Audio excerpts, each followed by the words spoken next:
The howl that broke through the trees was not one of hunting. It was the sound of a pack casting someone out. Mira felt every eye on her as she knelt in the snow, her knees pressing into the cold ground, her chest rising and falling too fast. The man standing above her had been her mate only a moment ago. Now his face held nothing but disgust. "You carry no strength," Callan said, his voice loud enough for the whole clearing to hear. "An Omega who cannot even hold her wolf form under pressure does not deserve to stand beside an Alpha's son. I reject you, Mira. Before this pack, I reject you." The words hit her harder than any blow could have. She had known this moment was coming for weeks, ever since the elders began whispering that she was too soft, too quiet, too unworthy of the bond that fate had given her. But hearing it spoken aloud, in front of dozens of pack members who had once called her friend, made the ground feel like it was falling away beneath her. No one moved to help her up, no one met her eyes. Even Talia, the girl she had grown up beside, looked away and stared at the snow instead. Mira rose on her own. She would not let them see her break. She turned without a word and walked toward the tree line, her boots crunching against the frost, her arms wrapped tightly around herself. Behind her, she heard Callan already speaking to another woman, his tone warm and easy, as if Mira had never existed at all. That was the way rejection worked among wolves. It did not simply end a bond, it erased a person. By the time she reached the old cabin at the edge of the pack's territory, the sun had begun to sink behind the ridge, painting the sky in shades of orange and gray. The cabin had belonged to her grandmother once, long before Mira was born, and it had sat empty for years, forgotten by everyone except the wind and the wild animals that occasionally nested in its walls. It was small, with a single room, a stone fireplace, and a roof that let in more cold air than it kept out. But it was the only place left that no one would take from her. She pushed open the door, wincing at the groan of old hinges, and stepped inside. Dust covered every surface. A layer of ice had formed near the window where the wood had cracked. She stood in the doorway for a long moment, staring at the emptiness, feeling the weight of everything she had lost settle into her bones. An Omega without a pack was vulnerable. Everyone knew this. Wolves were not meant to survive alone, and Omegas least of all, since their strength came not from claws or teeth but from bonds, from belonging, from being needed by someone. Mira had none of that now. She had a broken heart, an empty cabin, and a future that stretched out in front of her like an endless winter. She spent that first night wrapped in a threadbare blanket she found in an old chest, listening to the wind slip through the gaps in the walls. She did not cry. She had promised herself she would not give Callan the satisfaction, even in her own solitude. Instead, she stared at the ceiling and made herself a quiet promise. She would survive this. She did not know how yet, but she would. The days that followed blurred together. Mira learned to patch the worst of the cracks in the cabin walls with mud and dried grass. She learned which berries were safe near the frozen creek and which roots could be boiled into something that resembled food. She avoided the parts of the forest closest to the pack's main territory, afraid of running into anyone who might remind her of what she had lost. Loneliness became a companion of its own, sitting beside her at every meal, curling up next to her every night. It was on the 7th morning, when the frost had grown thick enough to crack under her boots, that everything began to change. Mira had gone out at dawn to gather firewood, her breath forming small clouds in the freezing air. She moved carefully along the edge of the clearing behind her cabin, her senses sharp out of habit even though there was rarely anything to fear this far from the pack. As she bent to lift a fallen branch, she heard it. A small, weak sound, barely more than a whisper carried on the wind. She froze, listening. It came again. A thin, trembling whimper, the kind of sound a creature made when it was too exhausted to cry any louder. Mira followed the noise, stepping carefully through the brush, her heart beginning to race for reasons she could not name. She pushed aside a tangle of frozen branches and stopped. There, curled against the base of an old oak tree, was a pup. It could not have been more than a few weeks old, its fur a dark, matted gray, its ribs visible beneath a coat that had not seen a full meal in far too long. Its eyes were half closed, its small body trembling from the cold. Mira's first instinct, trained into her since childhood, was to be cautious. A lone pup so far from any den was strange. Something did not sit right about it, but as she watched the small creature struggle to lift its head, she felt something in her chest crack open, something that had nothing to do with training or instinct, and everything to do with the ache of her own loneliness recognizing itself in another living thing. She knelt down slowly, careful not to startle it. "Hey there," she whispered, her voice soft. "Where did you come from?" The pup did not answer, of course, but its ears twitched slightly at the sound of her voice, and its tired eyes opened just enough to look at her. Mira glanced around the clearing, searching for any sign of a mother wolf, any hint of a den nearby. She saw nothing but untouched snow and empty trees. Whatever had happened to this pup, it appeared to be entirely alone, just as she was. She should have left it. That was what her mind told her, over and over, as she crouched there in the cold. A stray pup could belong to another pack. Interfering with it could bring trouble she did not need, not when she had no protection of her own, no alpha to stand behind her, no one to call for help if something went wrong. But her heart refused to listen to caution. She reached into the small pouch she carried, the one where she kept the little food she had managed to gather that morning, and pulled out a strip of dried meat. She held it out slowly, letting the pup catch its scent. The pup's nose twitched. Its head lifted a fraction more. "It's all right," Mira said gently. "You don't have to be scared." Slowly, cautiously, the pup crawled forward on shaking legs and took the meat from her hand. It devoured it in seconds, then looked up at her with wide, hopeful eyes, as if asking for more. Something about that look undid her completely. Mira sat back on her heels and let out a long breath, watching the small creature finish every scrap she had brought. For the first time since her rejection, she felt something other than grief settle into her chest. It was small and fragile, and she did not entirely trust it yet, but it felt almost like purpose. "I don't know where you came from," she murmured, "but you can't stay out here in the cold." She gathered a few sticks of firewood, tucked them under one arm, and extended her other hand toward the pup, unsure if it would follow. To her surprise, it rose unsteadily to its feet and limped after her, staying close to her heels as she made her way back toward the cabin. Inside, she set the pup down near the small fire she had built earlier that morning, watching as it curled into the warmth with a sigh of relief. She sat across from it for a long while, simply watching it sleep, feeling the strange, quiet comfort of not being entirely alone in the small cabin anymore. She told herself this was temporary. She would feed the pup until it regained its strength, and then it would move on, back to wherever it belonged, back to some pack that would care for it properly. She had no business raising a pup on her own, not with barely enough food for herself, not with an uncertain future stretching ahead of her. But even as she thought this, she found herself already planning what she would forage the next morning, already thinking of the pup's needs before her own. That night, as the fire burned low and the wind howled against the cabin walls, Mira lay on her thin bedding and listened to the soft, steady breathing of the small creature curled a few feet away. For the first time in 7 days, the silence of the cabin did not feel quite so heavy. She did not know yet what this pup would come to mean to her, or what forces might already be watching from the shadows of the forest, drawn by something about the small creature that Mira could not yet see. She did not know that this single choice, made in a moment of loneliness and compassion, would change the entire course of her life. All she knew, as sleep finally began to pull at her exhausted mind, was that for one night she was not alone. And somewhere far beyond the tree line, eyes that belonged to no ordinary wolves watched the smoke rising from her chimney, and waited. Morning came slowly over the ridge, pale light creeping through the cracked window of the cabin. Mira woke to a small weight pressed against her side, and for a moment forgot everything that had happened the day before. Then she opened her eyes and saw the pup curled against her, its tiny chest rising and falling in steady breaths, and the memory of the clearing came rushing back. She sat up carefully, trying not to disturb it, but the pup stirred anyway, lifting its head and blinking up at her with dark, curious eyes. It looked stronger already, though its ribs still showed clearly beneath its thin coat. "Well," Mira said softly, "I suppose you're not leaving just yet."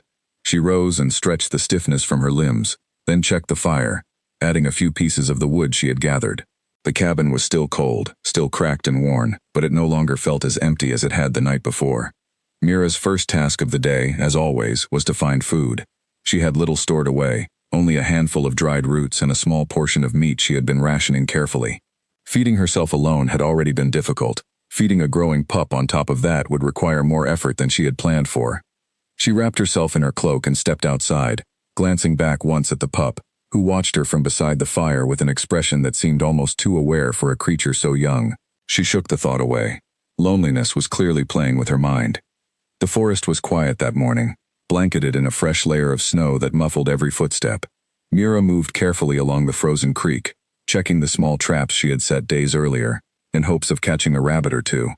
To her relief, one had worked. She retrieved the catch quickly, grateful for something substantial to bring back. As she made her way home, her mind kept drifting back to the pup. She told herself repeatedly that this arrangement could not last. She had no pack to protect her, no resources to spare, and taking in a stray pup while trying to survive alone was reckless at best. And yet, When she pictured leaving the pup behind at the clearing where she had found it, something inside her recoiled at the thought. By the time she reached the cabin, the pup was waiting by the door, its tail wagging weakly at the sight of her. Mira found herself smiling despite everything, a small, genuine smile that felt foreign after the week she had endured. "You'll eat well today," she told it, holding up the rabbit. "Better than either of us has eaten in days." She prepared a small meal, cooking part of the meat over the fire and setting some aside to dry for later.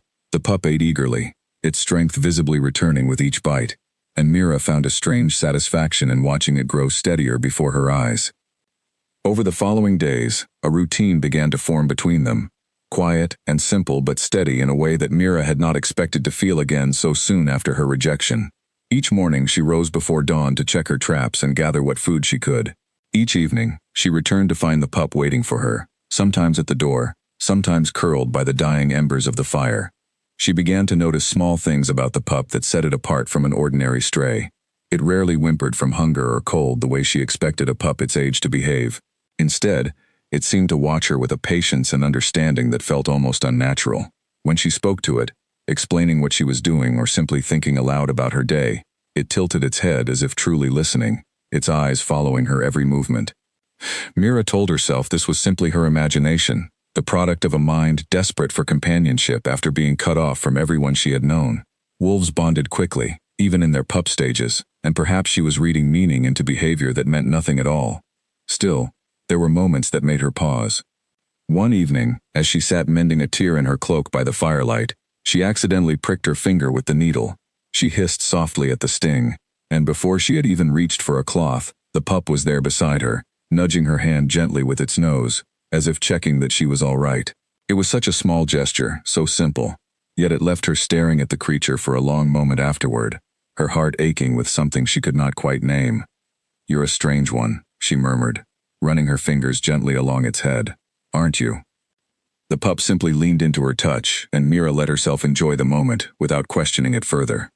As the days turned into a week, Mira began giving the pup a name, though she resisted at first, telling herself that naming it would only make the inevitable parting more difficult. But one cold evening, watching the pup chase a fluttering leaf across the cabin floor with clumsy, joyful energy, she found herself calling out without thinking, "Careful there, little Wren." The name simply came to her, light and small, fitting the delicate creature that had wandered into her life so unexpectedly. From that moment on, she could not think of the pup any other way. Life at the cabin, though still difficult, began to feel less like survival, and more like something worth waking up for.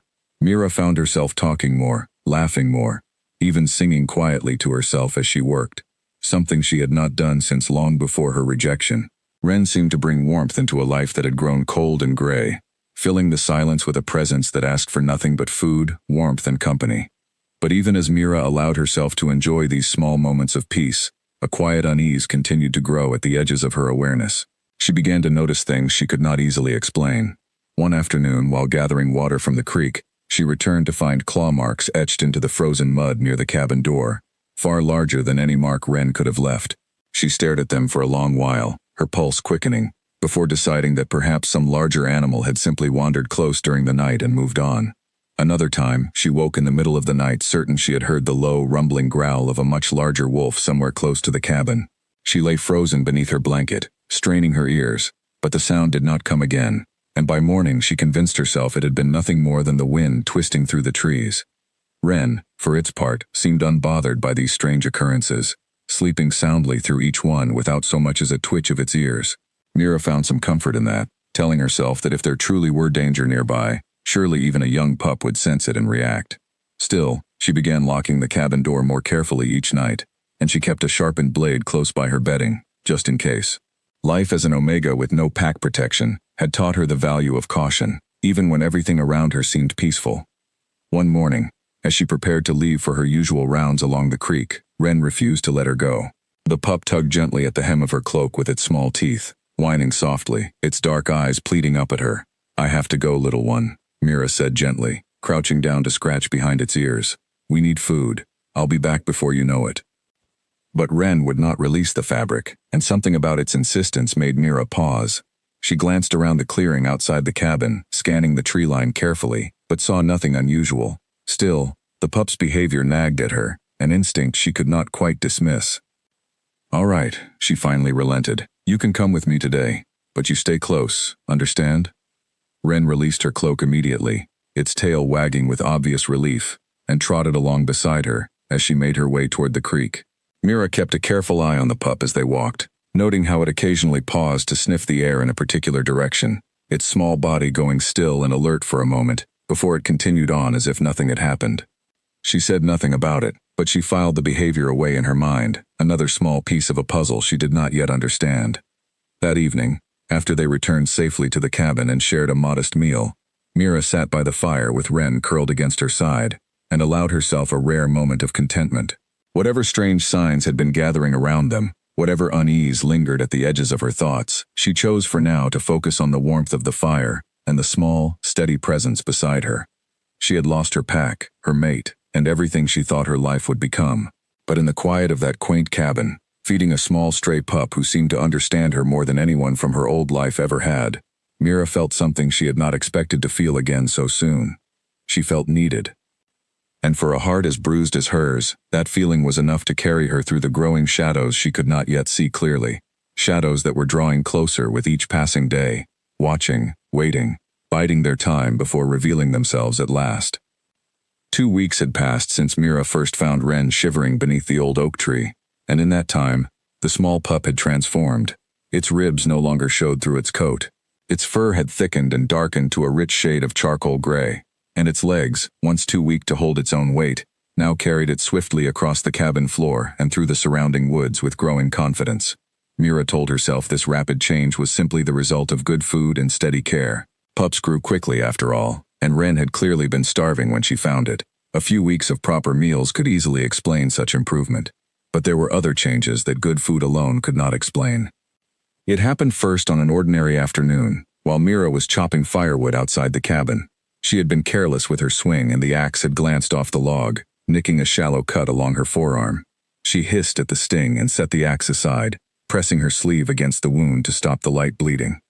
Wren, who had been playing nearby, went suddenly and completely still, its ears pricked forward, its small body tensing, and for a moment Mira could have sworn the pup's eyes shifted, darkening to something deeper and more intense than a young wolf's gaze should hold. Then, just as quickly, the moment passed, and Wren trotted over to nudge her injured arm with obvious concern, whimpering softly.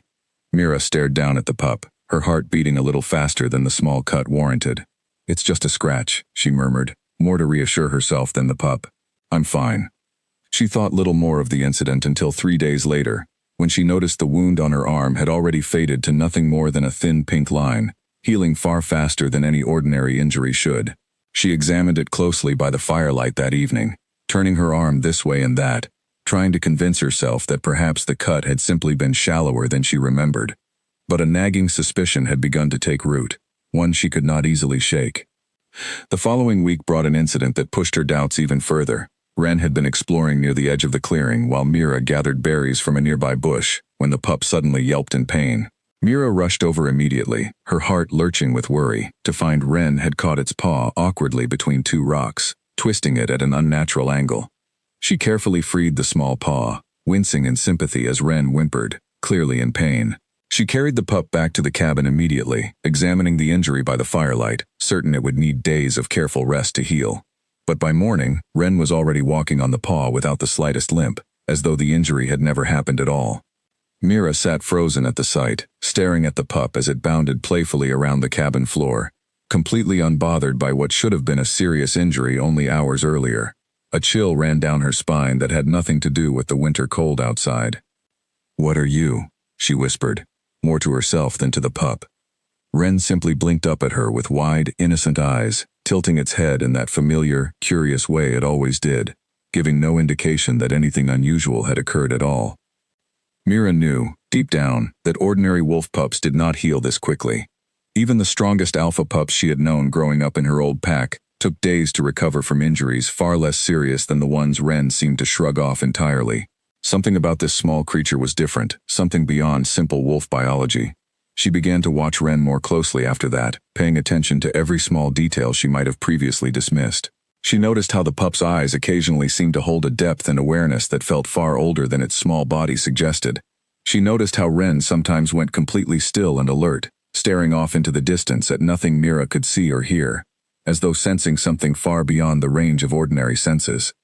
She noticed, too, how Ren always seemed to know when she was troubled, curling closer to her on nights when memories of her rejection weighed heavily on her mind, offering a quiet comfort that felt almost too perfectly timed to be coincidence.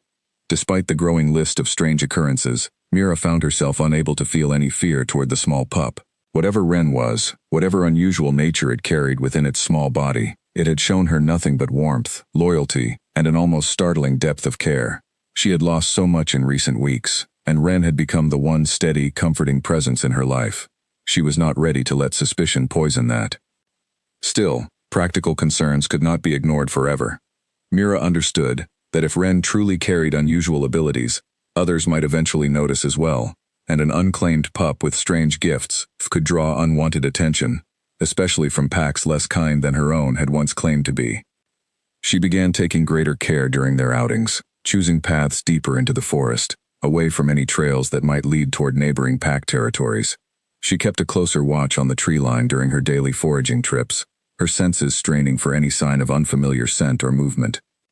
It was during one such outing, nearly 3 weeks after finding Ren, that Mira first noticed she was being watched. She had been kneeling beside the frozen creek, breaking through a thin layer of ice to reach the water below, when a prickling sensation crawled along the back of her neck, the unmistakable feeling of being observed. She went still, her hand hovering above the water, and slowly lifted her gaze toward the tree line across the creek. For just a moment, she caught sight of it, a massive shape, easily twice the size of any wolf she had ever seen, its fur black as midnight, standing motionless among the shadows of the trees. Its eyes, even from that distance, seemed to glow with an intensity that made her blood run cold. Mira's breath caught in her throat. She dared not move, dared not even blink, staring across the frozen creek at the enormous creature that had appeared as silently as a shadow. Beside her, Ren had gone rigid as well, its small body tense, its gaze fixed on the same spot among the trees. But rather than fear, Mira noted with confusion that the pup's posture held something closer to recognition, its tail giving the faintest, uncertain wag. Then, in the space of a single breath, the massive black wolf was gone, vanishing back into the shadows of the forest without a single sound, as though it had never been there at all. Mira remained frozen for several long moments afterward, her heart pounding fiercely against her ribs, her mind racing through every possible explanation. She had heard stories, of course, whispered among pack elders about massive wolves that roamed beyond the boundaries of ordinary territories, wolves belonging to no pack, answering to no alpha, feared and avoided by those who knew better than to cross their paths. She had always assumed such stories were exaggerated, the kind of tales told to frighten young pups into staying close to their packs. But the creature she had just seen, the sheer size and presence of it, left no doubt in her mind that whatever she had witnessed was very real. She scooped up her water quickly, her hands trembling slightly, and hurried back toward the cabin with Ren close at her heels.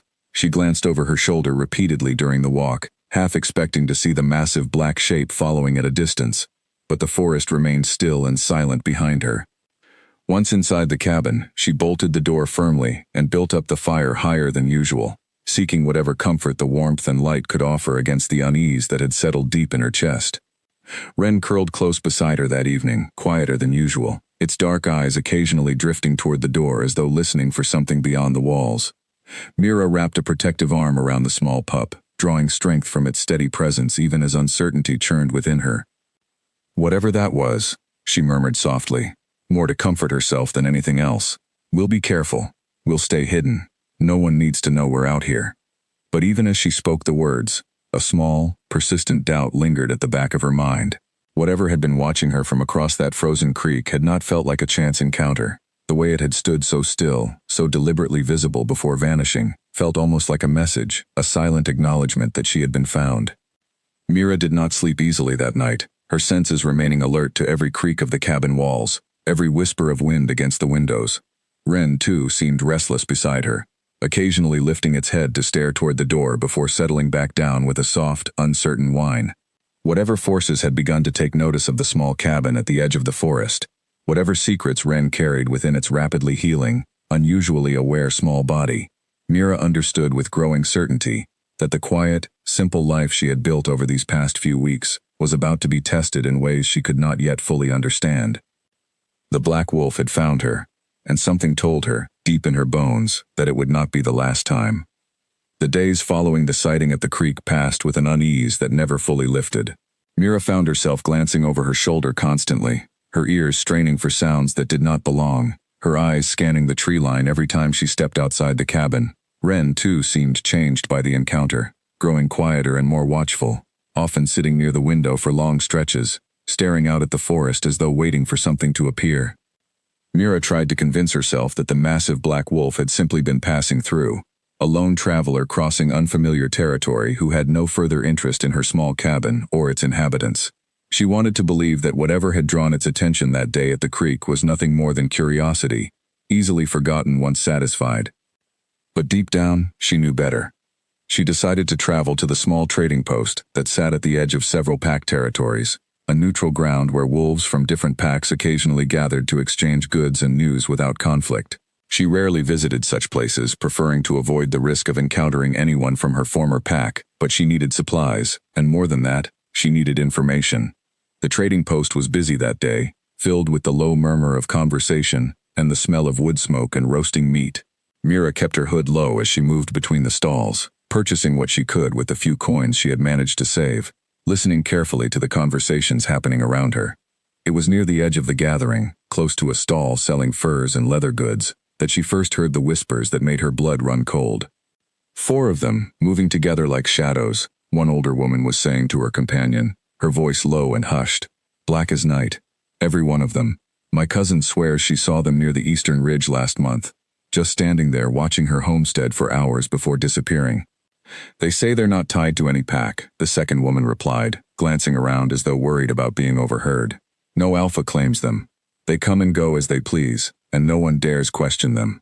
What do they want? The first woman asked. No one knows for certain.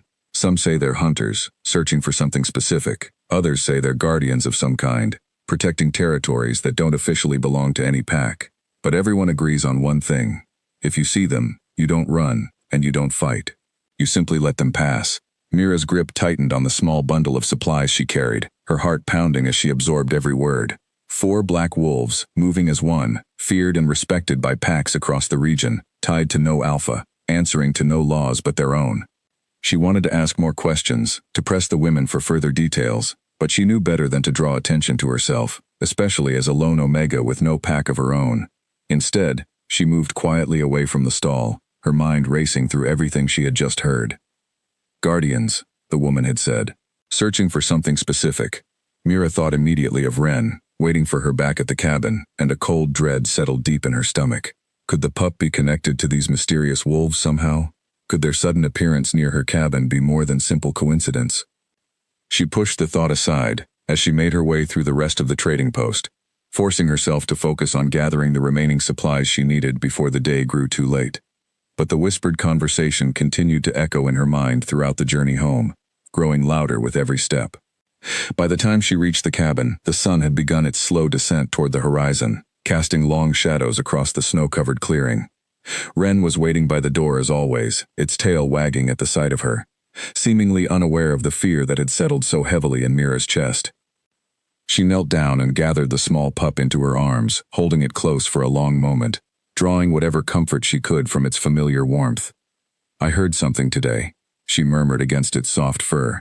Something about 4 black wolves, and I can't stop thinking that somehow it might have something to do with you.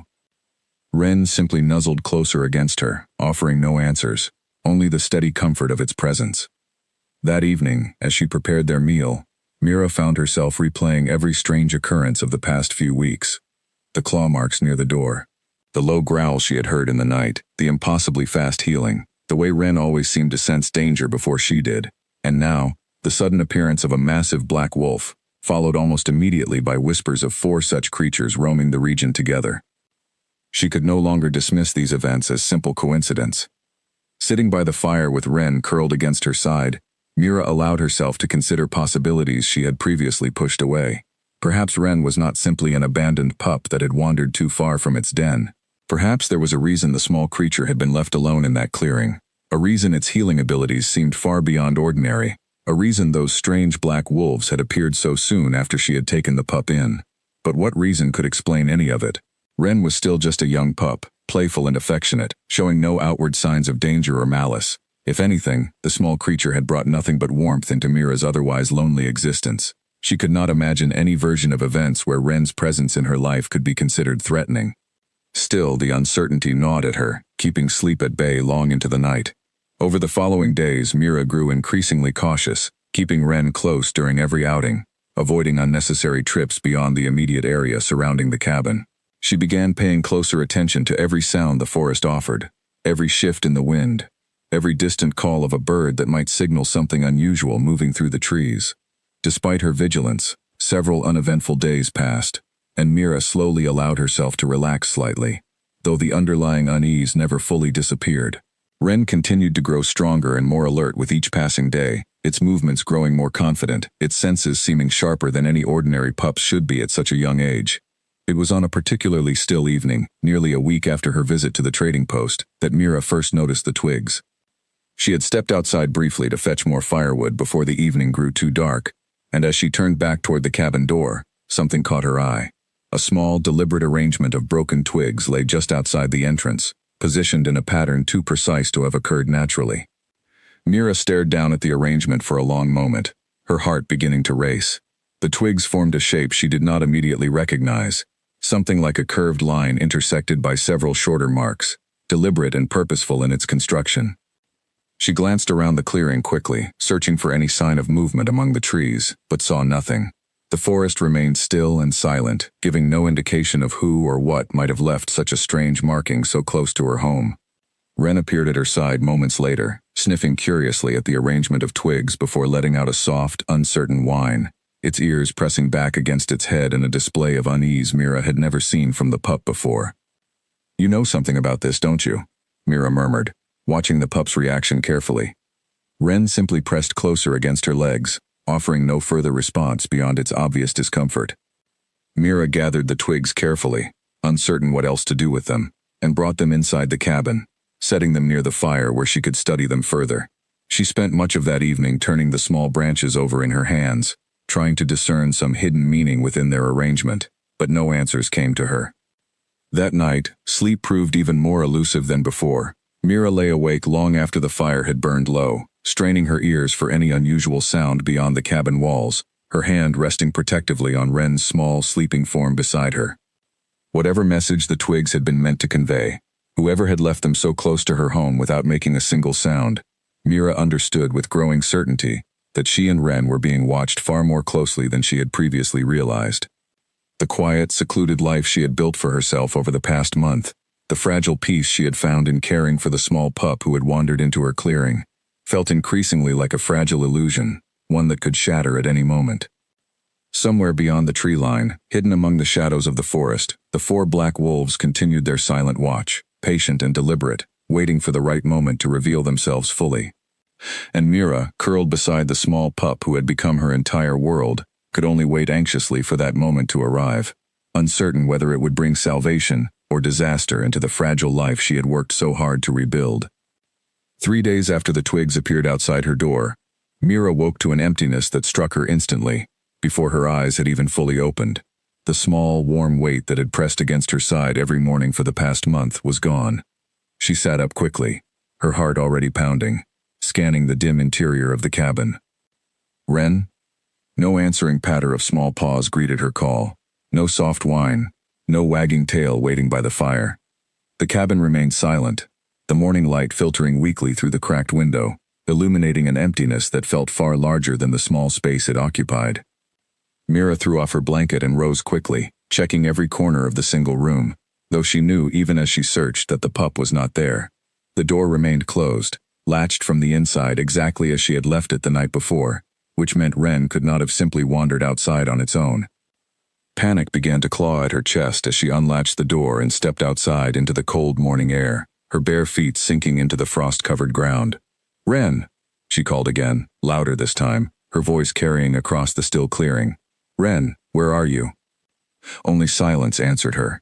She hurried back inside just long enough to pull on her boots and cloak, her hands trembling as she fumbled with the fastenings, her mind racing through every possible explanation.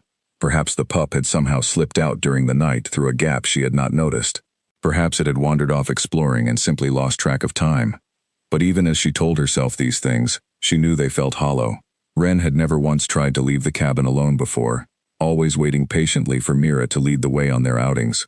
Something about this felt deeply wrong. She stepped back outside, her breath forming urgent clouds in the freezing air, and immediately noticed something arranged just beyond the cabin's threshold. Another collection of broken twigs, similar to the ones she had found days earlier, but positioned differently this time, forming a shape that pointed unmistakably toward the depths of the forest. Mira stared at the arrangement for only a moment before understanding settled over her with cold certainty. This was not a coincidence. Someone, or something, had taken Wren, and whatever had left this marking wanted her to follow. Every instinct told her this could be a trap, a deliberate lure designed to draw her away from the safety of her cabin and into danger. She had heard enough stories about the dangers lurking in unclaimed forest territories to know that walking blindly toward an unknown threat was foolish beyond reason. But the thought of Wren, frightened and alone somewhere in the vast forest, perhaps injured or in danger, made any consideration of her own safety feel meaningless. She could not simply retreat inside and wait, not while the small creature who had become her entire world remained missing. She grabbed the sharpened blade she kept near her bedding, tucking it securely into her belt, and set out toward the tree line the twigs had indicated, her heart hammering fiercely with each step. The forest felt different that morning, heavier somehow, as though the very air held its breath in anticipation. Mira moved carefully but quickly, following faint tracks she could barely make out in the frost, her senses straining for any sign of Wren or whatever had taken the pup. She had traveled perhaps half a mile when she first heard it, a low, resonant growl, deep and powerful, coming from somewhere just ahead among a dense cluster of trees. She froze instantly, her hand moving instinctively to the blade at her belt, though she knew with grim certainty that a simple knife would offer little protection against whatever creature had produced such a sound. "Show yourself," she called out, forcing steadiness into her voice despite the fear coursing through her. "I know you're there. Where is my pup?" For a long moment, nothing happened. The forest remained eerily still, the growl fading into silence, leaving Mira standing alone amid the frost-covered trees, uncertain if she had imagined the sound entirely. Then, from the shadows ahead, a massive shape began to emerge. It was the same wolf she had glimpsed across the frozen creek weeks earlier, its fur black as a moonless night, its size dwarfing any ordinary wolf she had ever encountered. Its eyes, a piercing shade of amber, fixed on her with an intensity that made her breath catch in her throat. Before she could react further, 3 more shapes emerged from the surrounding trees, each as massive and dark as the first, forming a loose circle around her position. Mira's heart pounded fiercely as she found herself surrounded, 4 enormous black wolves watching her every movement with unsettling patience. "Where is Wren?" she demanded, forcing her voice to remain steady despite the fear gripping her chest. "If you've hurt that pup, I swear." The largest of the 4 wolves, the one she had seen at the creek, took several deliberate steps forward, closing the distance between them until it stood only a few feet away. Mira held her ground, refusing to retreat despite every instinct screaming at her to run. Then, before her eyes, the massive creature began to shift. Fur receded into skin, 4 legs straightened into 2, and within moments, a tall, powerfully built man stood before her where the wolf had been only seconds earlier. His dark hair fell just past his shoulders, his expression unreadable, his amber eyes holding the same intensity they had carried in wolf form. "The pup is safe," he said, his voice low and even, carrying an authority that left no room for doubt. "No harm has come to her." Mira's breath caught at his words. "Her? Wren is." "Not what you believe her to be," the man interrupted, his gaze steady. "My name is Cade. I have been tracking this pup for many weeks, long before you found her shivering beneath that oak tree." Around them, the remaining 3 wolves shifted as well, revealing 3 more men, each as imposing as Cade, though their expressions varied slightly. One carried a guarded wariness in his gaze, another watched Mira with something closer to curiosity, while the third remained silent and still, his attention seemingly focused more on the surrounding forest than on Mira herself. "You've been watching me," Mira said, understanding dawning slowly. "The twigs, the marks near my cabin, that was you." "It was necessary," Cade replied. "We needed to determine your intentions before revealing ourselves fully. An Omega caring for an abandoned pup could simply be an act of kindness. It could also be something far more dangerous, depending on who that Omega answered to." "I answer to no one," Mira said, a flash of old pain crossing her features before she could suppress it. I was rejected from my pack weeks ago. I have no alpha, no pack, nothing but that cabin and the pup I found, nearly dead in the snow. Something shifted subtly in Cade's expression at her words, though Mira could not quite identify what emotion passed behind his amber eyes. "Where is she?" Mira asked again, her voice firmer now. "Where is Ren?" Cade glanced briefly at the wolf beside him, the one who had remained silent and watchful, before answering. "She is resting nearby, unharmed. We removed her from your cabin only to ensure your reaction, to see whether you would come seeking her out of genuine care, or whether you would simply let her go without concern." Anger flared through Mira despite her fear. "You used her as some kind of test?" "A necessary one," Cade said, unapologetic. "The pup you have been caring for is not an ordinary wolf. She carries a bloodline of great importance, one that many would seek to exploit or destroy if her true nature became known. We needed certainty regarding your character before revealing any further details." Mira's mind raced, piecing together the strange occurrences of the past weeks with sudden, unsettling clarity. The impossibly fast healing, the unusual awareness in Ren's young eyes, the sense that something about the small pup had always felt slightly beyond ordinary. "What is she?" Mira asked quietly. "What is Ren, truly?" Cade studied her for a long moment before answering, his amber eyes holding hers with unwavering intensity. "That," he said finally, "is a story best explained where we can speak more safely. Come, Ren waits for you, and there is much you deserve to understand." Mira hesitated only a moment before nodding, her concern for Ren outweighing whatever uncertainty she still felt toward these four mysterious, powerful men who had appeared so suddenly in her life. Whatever truth awaited her, whatever revelations Cade intended to share, she understood with growing certainty that her quiet, solitary existence had changed irreversibly in the space of a single morning.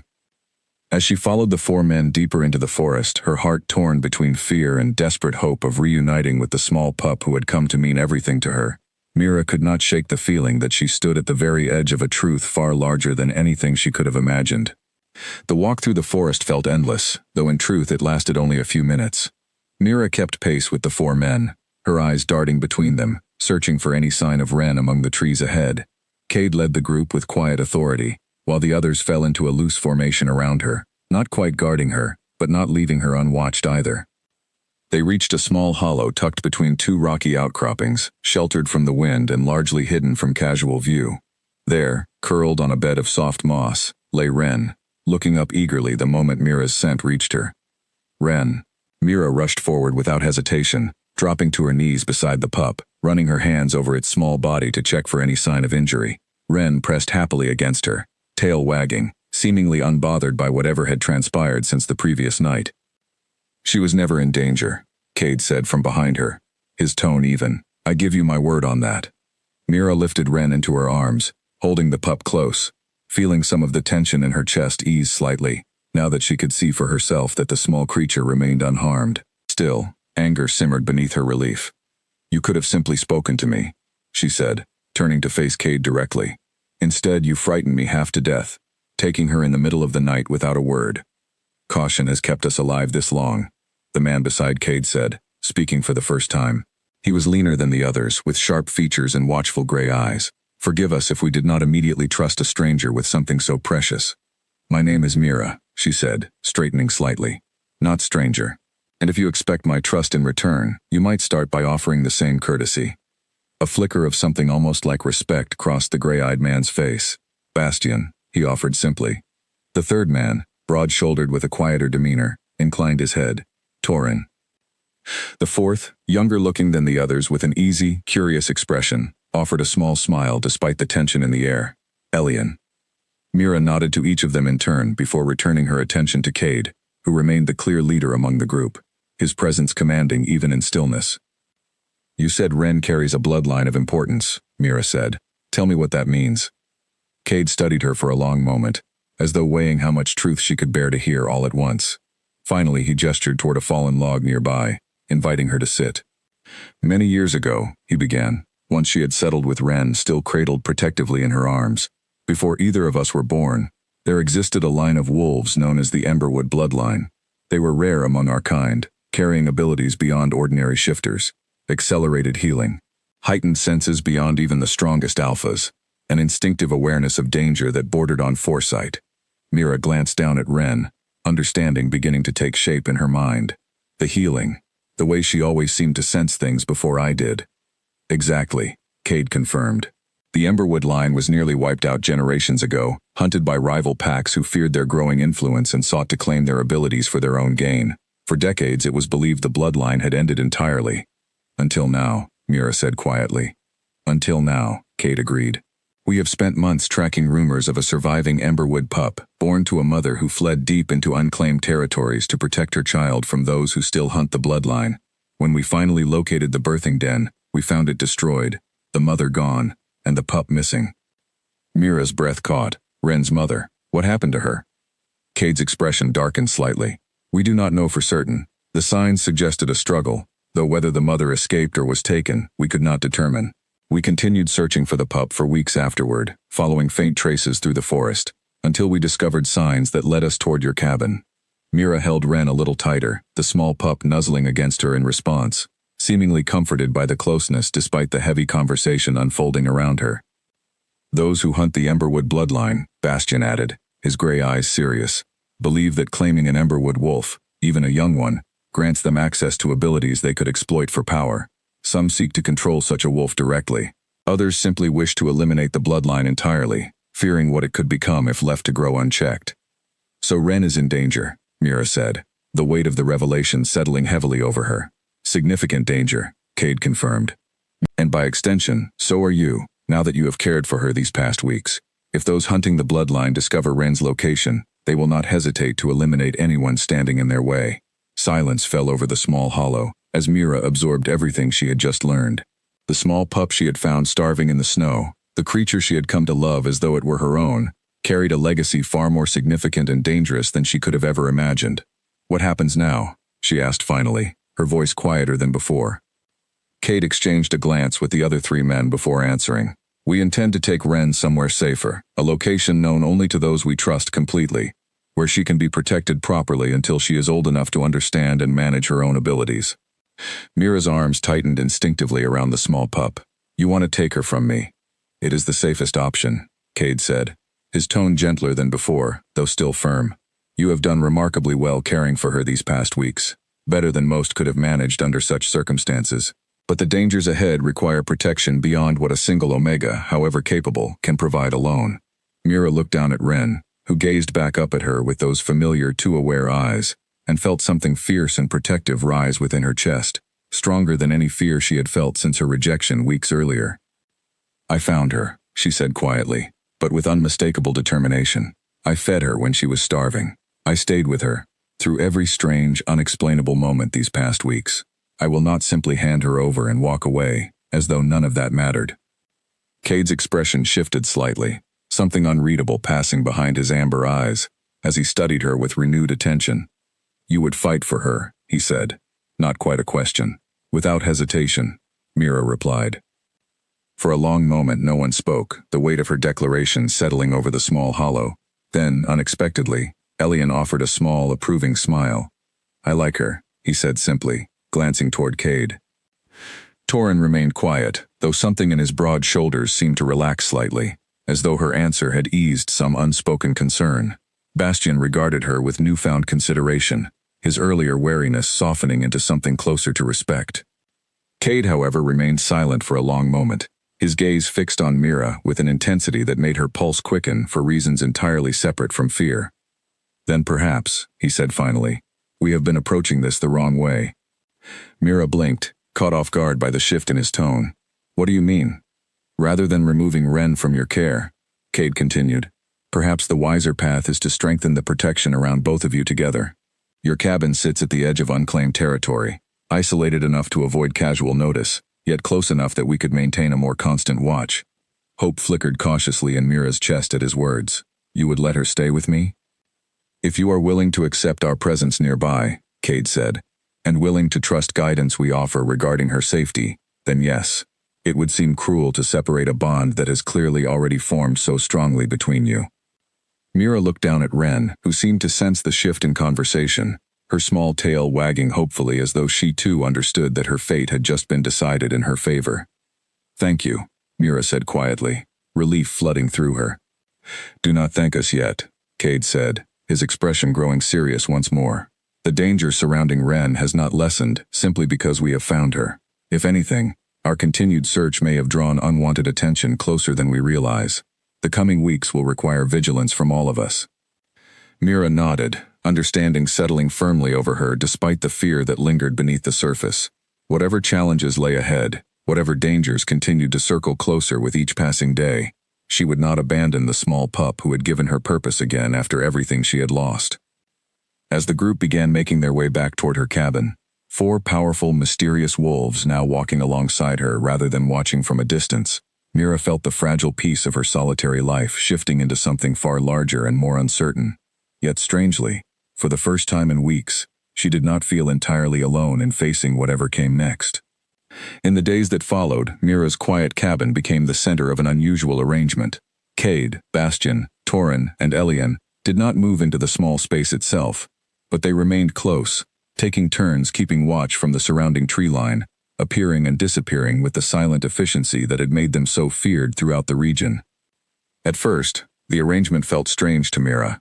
She had grown accustomed to solitude, to relying only on herself and Ren for company, and the sudden presence of 4 powerful strangers, even ones who meant well, took time to adjust to.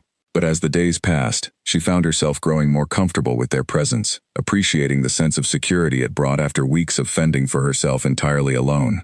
Cade, in particular, began spending more time near the cabin than the others, often arriving in the early morning hours to check on both her and Ren before the rest of his companions took over watch duties.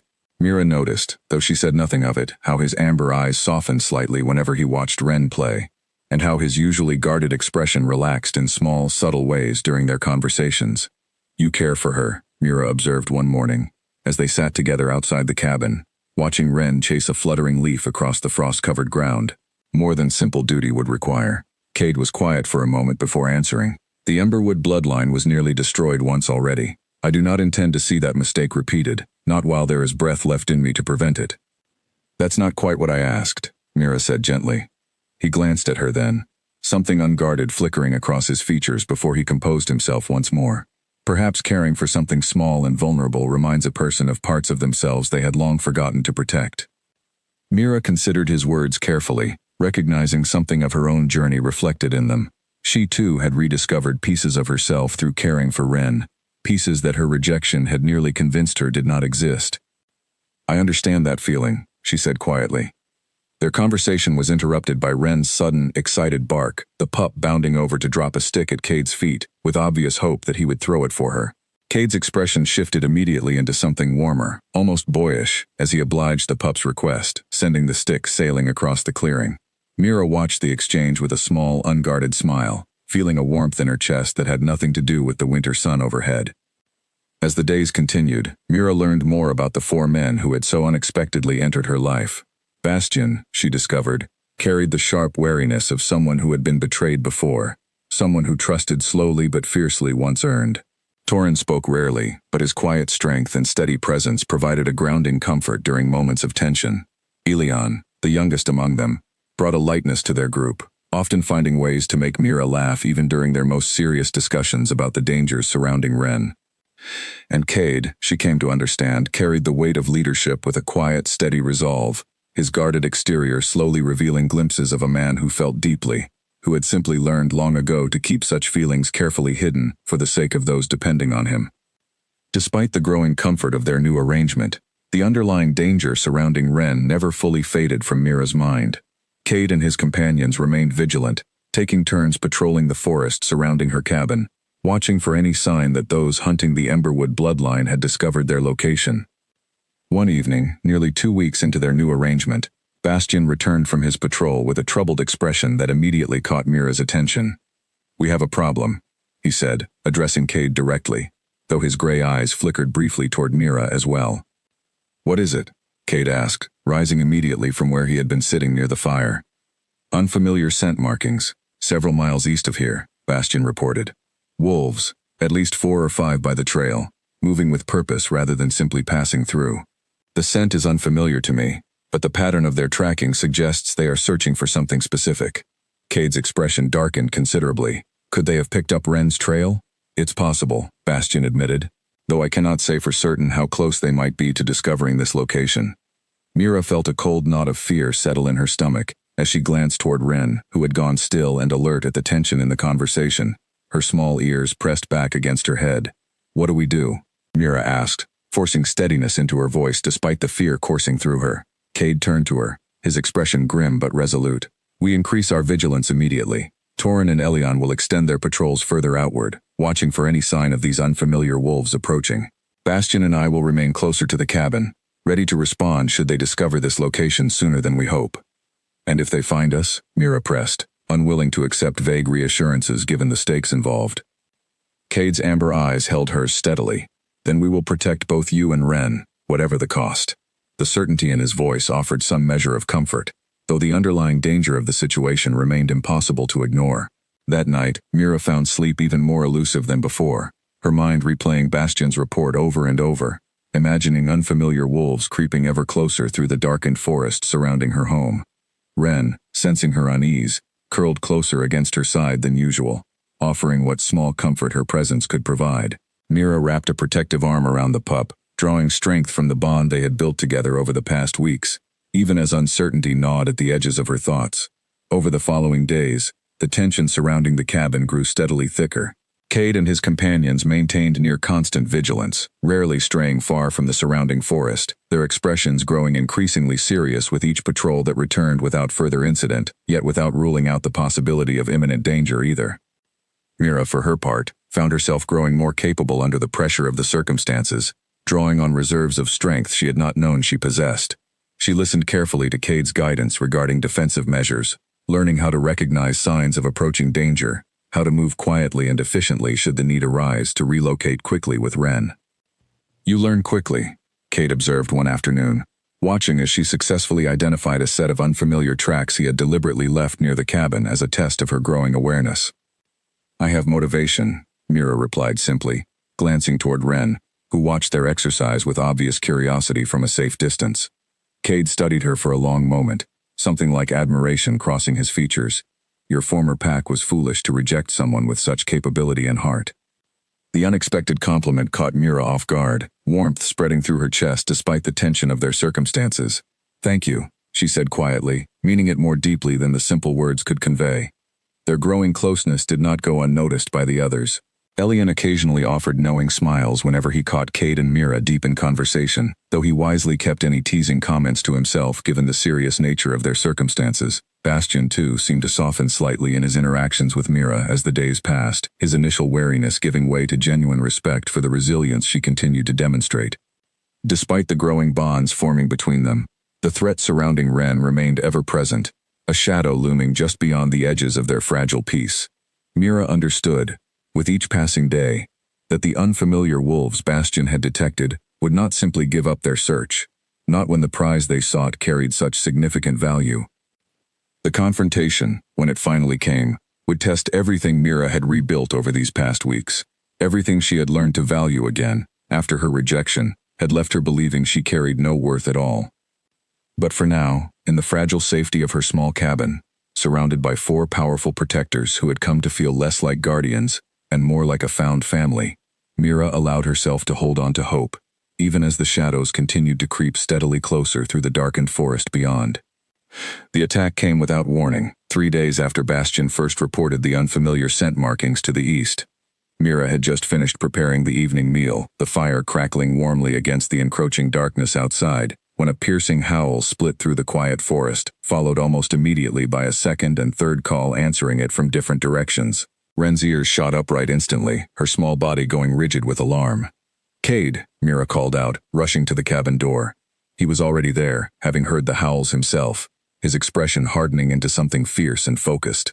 "Stay inside with Ren, bar the door, whatever happens, do not come outside until one of us tells you it is safe." "What's happening?" Mira demanded, though a cold certainty had already settled in her stomach. "They've found us," Cade said grimly. "Stay hidden. Protect her." Before Mira could respond further, he had already shifted, his powerful black form disappearing into the darkness of the forest, moving to join Bastion, Thorin, and Elion, in confronting whatever threat approached. Mira's hands trembled as she barred the cabin door, her heart pounding fiercely as the sounds of the forest grew increasingly chaotic outside. Snarls and growls echoed through the trees, punctuated by the sharp cracks of breaking branches and the heavy thud of powerful bodies colliding. Ren pressed close against her legs, trembling with fear, her earlier confidence replaced entirely by the vulnerability of the young pup she truly was, beneath whatever unusual abilities she carried. Mira knelt down and gathered the small creature into her arms, holding her tightly, whispering soft reassurances despite the fear coursing through her own body. "It's all right," she murmured, though she was far from certain of the truth of those words. "We're safe in here. They won't let anything happen to us." But as the sounds of battle continued to rage outside, growing louder and more intense with each passing moment, Mira's confidence began to waver. She could hear pained yelps mixed among the fierce growls, could not tell whether they came from Cade's group or from whatever enemies had come seeking Ren. She moved to the small, cracked window, peering out cautiously into the darkness, her breath catching at the sight that greeted her. Multiple shapes moved through the shadows of the clearing, locked in fierce combat, their forms illuminated only by patches of moonlight breaking through the canopy above. She recognized Cade's massive black form immediately, locked in combat with a large, unfamiliar gray wolf, while Bastion fought fiercely nearby against two opponents at once. Fear gripped her chest as she watched Bastion stumble, momentarily overwhelmed by his attackers, before Torin's powerful form crashed into the fray, driving one of the gray wolves back with ferocious strength.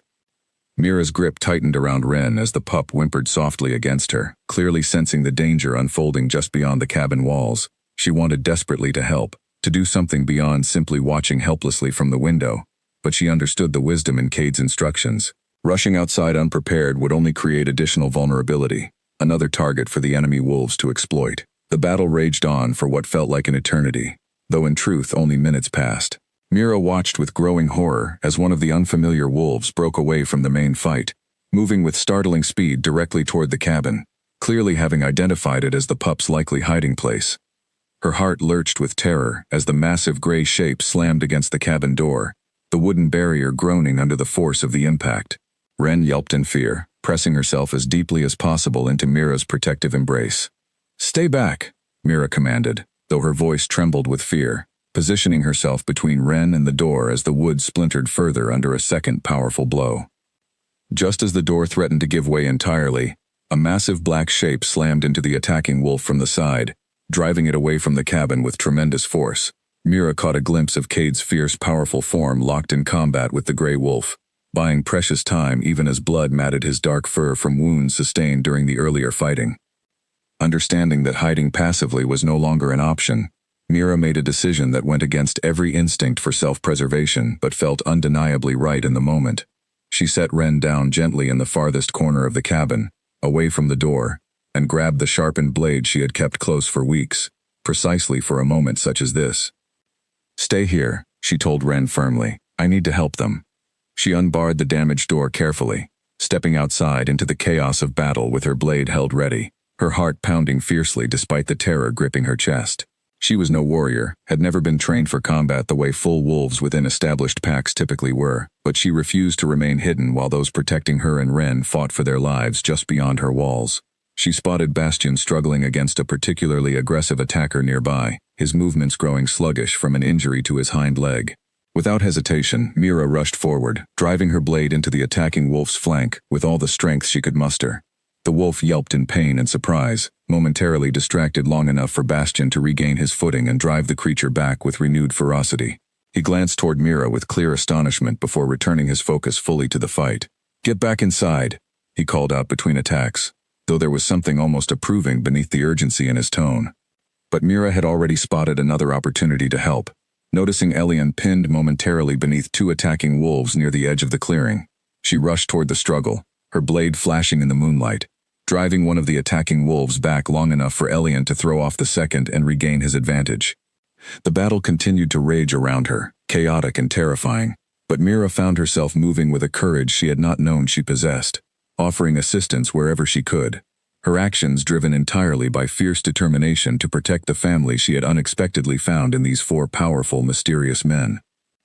Gradually, the tide of battle began to shift, with Mira's unexpected assistance providing crucial moments of advantage at key points throughout the fight. Cade's group began overwhelming their attackers one by one. The unfamiliar gray wolves, clearly not expecting such fierce resistance, began retreating deeper into the forest, their earlier confidence shattered by the unexpected ferocity of the defense they had encountered. Finally, as the last of the attacking wolves disappeared into the darkness, an exhausted, tense silence fell over the clearing. Mira stood amid the aftermath, breathing heavily, her blade still clutched tightly in her trembling hand, surveying the scene with a mixture of relief and lingering fear. Cade approached her slowly, his black fur matted with blood from several wounds, before shifting back into his human form, wincing slightly at the movement. His amber eyes studied her with an expression she could not quite identify, something between disbelief and profound respect. "You should have stayed inside," he said, though his tone carried none of the harshness the words might have suggested. "I couldn't," Mira replied simply, lowering her blade. "Not while you were all out here fighting for us." Cade studied her for a long moment, something shifting visibly behind his gaze. "That kind of courage," he said quietly, "is rare, even among the strongest alphas I have known." Before Mira could respond, a soft whimper drew her attention back toward the cabin, where Ren had crept cautiously to the doorway, clearly having grown too anxious to remain hidden any longer. Mira rushed to gather the small pup into her arms, relief flooding through her at finding Ren safe and unharmed despite the chaos of the battle. Bastion and Torin approached as well, both bearing minor injuries but otherwise intact, while Elion trailed behind them with a relieved grin despite the exhaustion evident in his posture. "That was closer than I would have liked," Elion admitted, glancing around at the aftermath of the battle scattered across the clearing. "They'll return," Bastion said grimly, though his earlier wariness toward Mira had clearly transformed into something closer to genuine respect after witnessing her courage firsthand. "This was merely a scouting attempt. Whoever sent them now knows precisely where to find us." Cade's expression grew serious once more, though his gaze lingered on Mira and Ren with something protective and warm beneath the underlying concern. "Then we prepare for a larger confrontation, one that will determine once and for all whether the Emberwood bloodline survives or falls." Mira held Ren a little tighter, understanding with grim certainty that the fragile peace they had built together over these past weeks had been shattered irreparably by tonight's events. Whatever battle awaited them next would prove far more significant than the skirmish they had just survived. But as she looked around at the 4 exhausted, injured men who had fought so fiercely to protect both her and the small pup she had come to love as her own, Mira felt something steady and unshakable settle within her chest, a resolve that mirrored the fierce protectiveness she saw reflected in each of their expressions. Whatever came next, she would not face it alone, and for the first time since her rejection had left her believing she carried no worth at all, Mira understood with absolute certainty that she had found something far more valuable than the pack that had cast her aside. She had found a family willing to fight for her, just as fiercely as she had fought for them. In the days following the attack, the atmosphere surrounding the cabin transformed entirely. Gone was the cautious, watchful peace that had defined their earlier arrangement. In its place came focused, urgent preparation, each of the 4 men dedicating themselves fully to ensuring that whatever confrontation lay ahead would end in their favor. Cade spent long hours studying the terrain surrounding the cabin, identifying defensive positions and potential escape routes should the need arise. Bastion, despite his healing injuries, insisted on continuing his patrols, determined to gather every possible detail about the enemy's numbers and movements. Torin worked tirelessly reinforcing the cabin structure, strengthening the door and shuttering the windows against future assaults. Elion, meanwhile, took on the task of teaching Mira additional defensive techniques, building upon the raw courage she had demonstrated during the battle. "You have good instincts," Elion told her one afternoon, as they practiced basic defensive movements in the clearing behind the cabin. "Untrained but sharp. With time, you could become a formidable fighter in your own right. I don't have time to become anything more than I already am," Mira replied, wiping sweat from her brow despite the cold air surrounding them. "Whatever confrontation is coming, it will happen soon. I need to be ready with what I have now." Elion nodded, his expression growing more serious than usual. "Then we make the most of the time we have."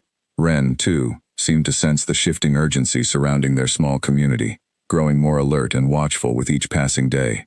Mira noticed the pup staying closer to her side than ever before, rarely straying even during their most routine activities, as though some instinct within her small body understood that greater danger approached. One evening, as Mira sat mending torn fabric by the firelight, Cade joined her, settling nearby with a weariness that extended beyond simple physical exhaustion. "You've been quiet today," Mira observed, glancing up from her work. Cade was silent for a long moment before responding. "I have spent months searching for Ren, driven entirely by duty to protect what remains of the Emberwood bloodline. I did not expect, in the course of that search, to find something else worth protecting just as fiercely. Mira's hands stilled at his words, her heart quickening at the weight behind them. What do you mean?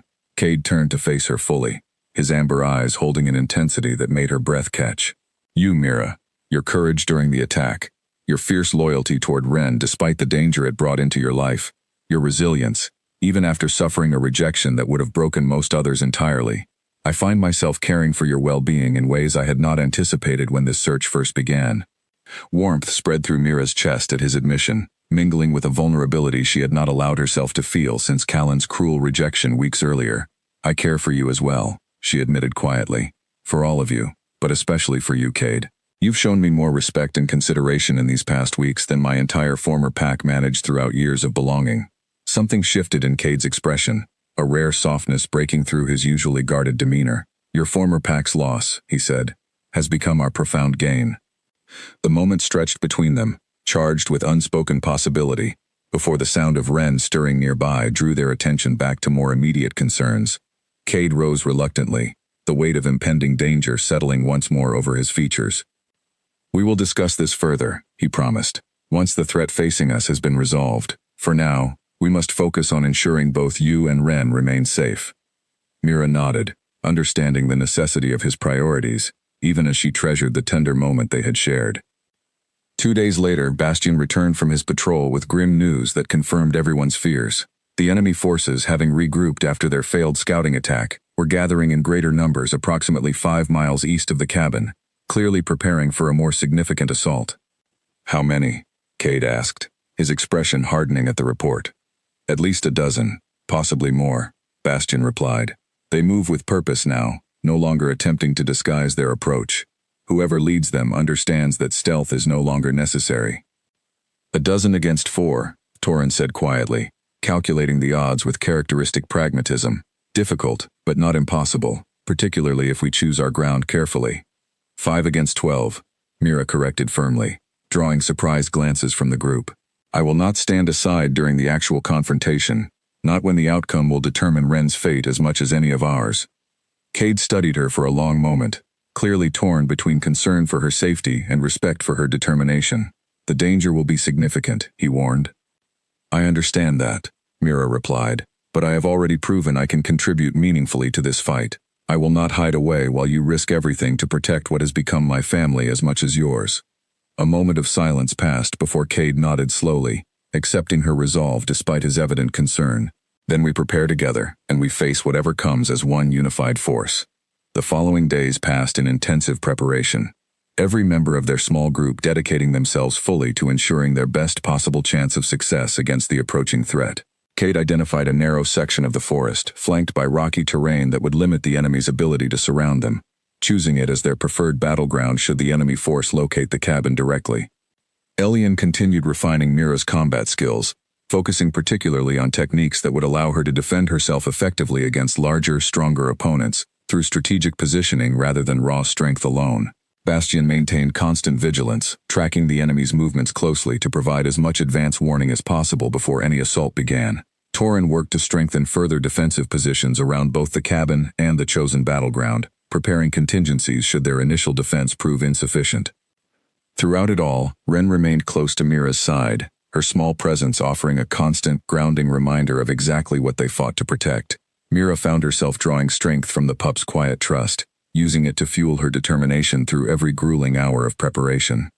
On the evening before the anticipated confrontation, the small group gathered together around the fire, sharing a quiet meal that carried the weight of uncertainty regarding what the following day might bring. Despite the tension, there existed also a profound sense of unity among them, 5 individuals who had become something resembling family in the span of only a few intense weeks. Whatever happens tomorrow, Cade said, his gaze moving around the group before settling finally on Mira, know that facing this threat alongside all of you has been an honor I did not expect to find during this search. We face it together, Bastian added, his earlier wariness toward Mira having long since transformed into genuine camaraderie. As we should have from the beginning. Elian offered a small, determined smile despite the seriousness of their circumstances. Tomorrow, we protect our family. Torin simply nodded, his silent agreement carrying its own quiet weight. Mira looked around at each of them in turn, feeling gratitude swell within her chest, despite the fear that lingered beneath the surface of her resolve. Whatever pain her rejection had caused, whatever uncertainty had defined her solitary existence these past weeks, she understood now, with absolute clarity, that she had found something infinitely more valuable in its place. She reached down to stroke Ren's soft fur, the small pup pressing gratefully into her touch, and made a silent promise to herself and to the family she had found. Tomorrow, whatever challenges awaited them, she would fight with everything she possessed to ensure that this fragile, precious bond survived intact. As the fire burned low and the group eventually settled into whatever rest they could manage before the confrontation ahead, Mira lay awake for a long while, Ren curled protectively against her side, contemplating the remarkable journey that had led her from the depths of rejection to the threshold of a battle that would determine not only her own fate, but the fate of an entire bloodline and the family she had come to cherish more than she ever thought possible. Tomorrow would bring the truth of their strength, tested against overwhelming odds. But tonight, surrounded by those who had become her family, Mira allowed herself one final moment of peace before the storm. Dawn broke gray and cold over the narrow stretch of forest that Cade had chosen as their battleground, the rocky terrain on either side rising like natural walls that would prevent the enemy from surrounding their smaller group. Mira stood among the trees, her blade steady in her grip, Ren secured safely within a hidden crevice nearby where she had been instructed to remain no matter what unfolded. "They approach," Bastion announced quietly, returning from his final scouting run, his expression grim but focused.